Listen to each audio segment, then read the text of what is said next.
পাঁচবারের champion ব্রাজিলকে 2-1 গোলে হারিয়ে এবারের বিশ্বকাপে সবচেয়ে বড় অঘটনের জন্ম দিল আর্লিং হাল্যান্ডের দল নরওয়ে। আর স্বাগতিক মেক্সিকোকে 3-2 গোলে পরাজিত করে শেষ আটে জায়গা করে নিয়েছে সাবেক champion England.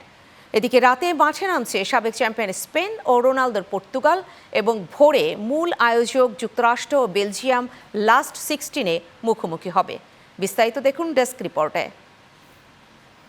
পাঁচবারের শিরোপাধারী hot favourite Brazil আগেভাগেই চলমান বিশ্বকাপ থেকে ছিটকে গেল। নিউ জার্সি স্টেডিয়ামে অনুষ্ঠিত শেষ 16 ম্যাচে প্লের দেশ ব্রাজিলকে 2-1 গোলে হারিয়ে শেষ আটে উঠেছে নরওয়ের দল, যা চলতি বিশ্বকাপে এ পর্যন্ত সবচেয়ে বড় ধরনের অঘটন হিসাবে গণ্য করা হচ্ছে।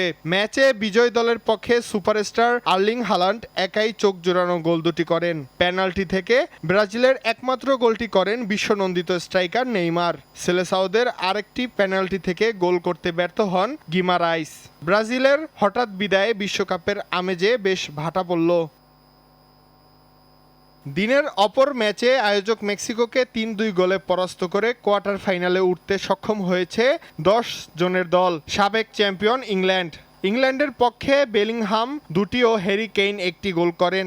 মেক্সিকোর হয়ে গোল করেন কুইনোনেস ও জেমিনেস।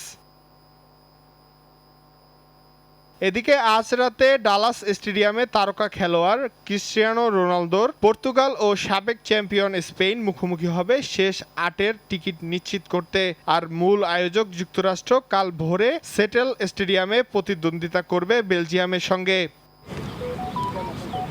Channel 9 news desk.